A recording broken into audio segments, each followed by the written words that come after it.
Good morning. Hoping this is working. It says I'm live. I never quite know with this. So, good morning.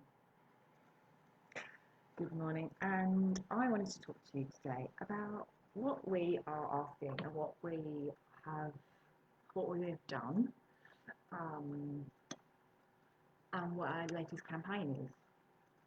So we here at Eco-Ethics are always asking for people to change, businesses to change, governments to change, and coming up with ideas and suggestions. But today we are launching our biggest campaign, which, and I say it's our biggest campaign, it actually means it's being sent out to all schools in Essex, which is the biggest kind of communication we've ever had, I suppose. And this has come from last year when I did a little bit of research about Christmas and Christmas cards and discovered how bad Christmas cards are. And what I mean by that is the carbon footprint of cards is pretty terrible. Approximately 1.5 billion cards are sent in the UK every Christmas. It takes 3,000, when I say 3,000, it's only 3,000 cards for one tree.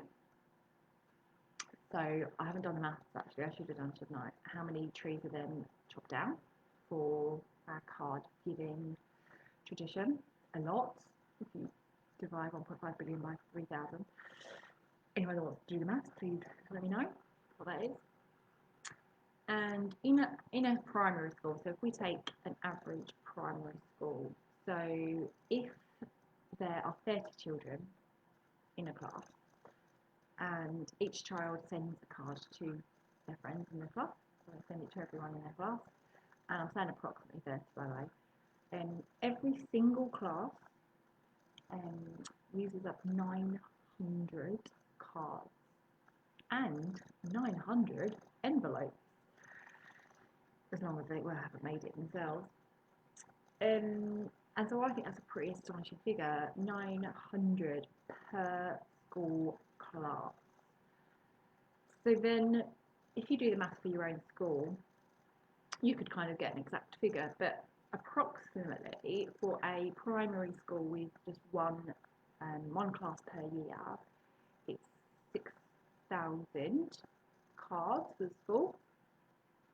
Two classes, it's about 12,000, and those bigger primary schools that have got three classes per year, you're looking at between 18 and 19,000 cards for the school, plus the envelope, so you're looking at 36,000 pieces of paper per school.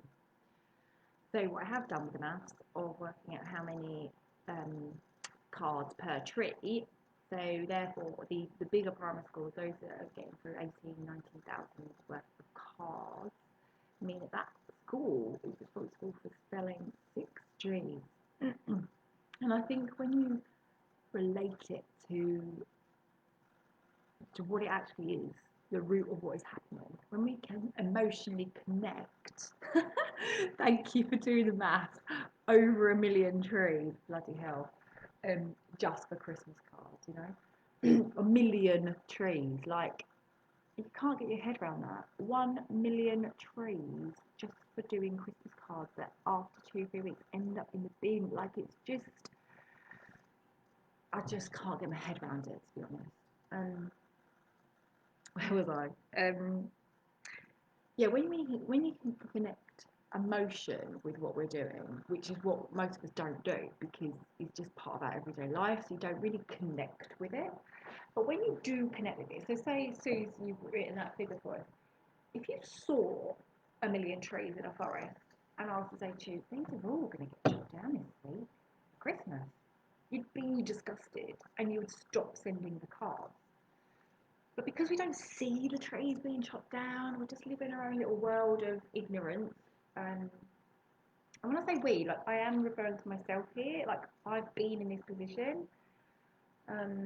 I've just, I'm a bit further along my eco journey now, but I wasn't.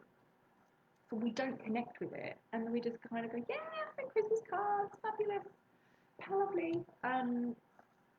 and it's just hideous. So anyway, on a positive note, and taking a positive thing from COVID, I mean, we all know that COVID has meant an excess of PPE and single-use plastic in other ways.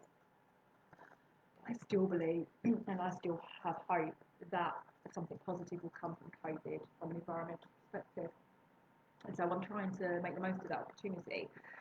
So what we have done today is we have emailed, or in the process of emailing these schools today, asking for them to review and suggest a new Christmas card policy from this year onwards. And that's because this year, I tried it last year. I don't feel the campaign worked. It didn't have as big an impact as I wanted, and I had a bit of backlash for being a bit of a party pooper, to be fair.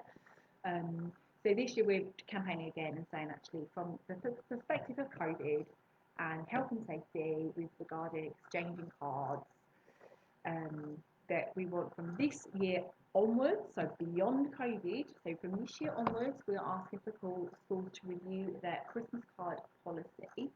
I don't know what control schools can actually have with regarding physically stopping people doing it. I don't know.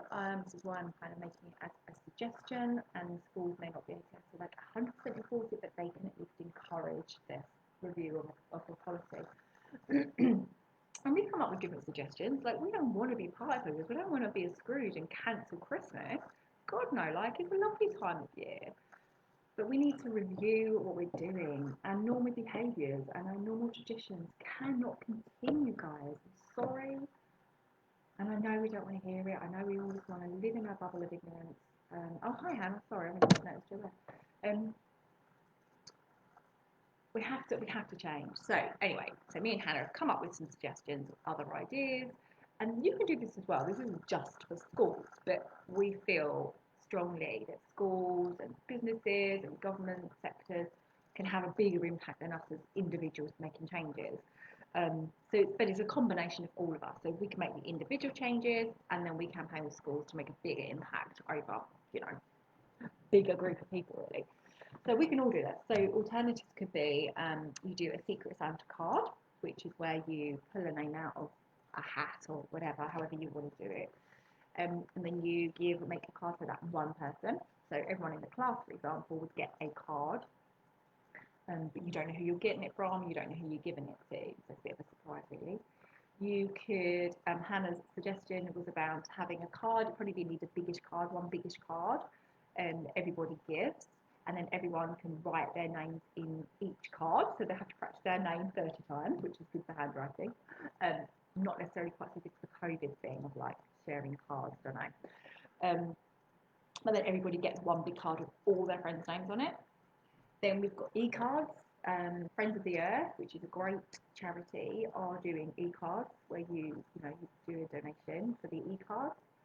And we've got donation ideas instead. So instead of actually having trees chopped down for your cards, that you donate to a charity to plant trees. And we are collaborating with Once Upon a Tree as well with this campaign, who predominantly work in the South End area, but we're trying to get across over Essex as well. And they are working with councils to try and encourage planting of more trees, getting more green coverage, as well as, trying to prevent trees being chopped down unnecessarily, etc., and maintaining trees for as long as possible before they have to go.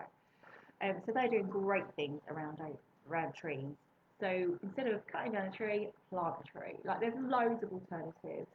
And so I just want us all to think about card giving this Christmas. I don't do cards. I don't really even want cards. Like, I know I sound like really ungrateful.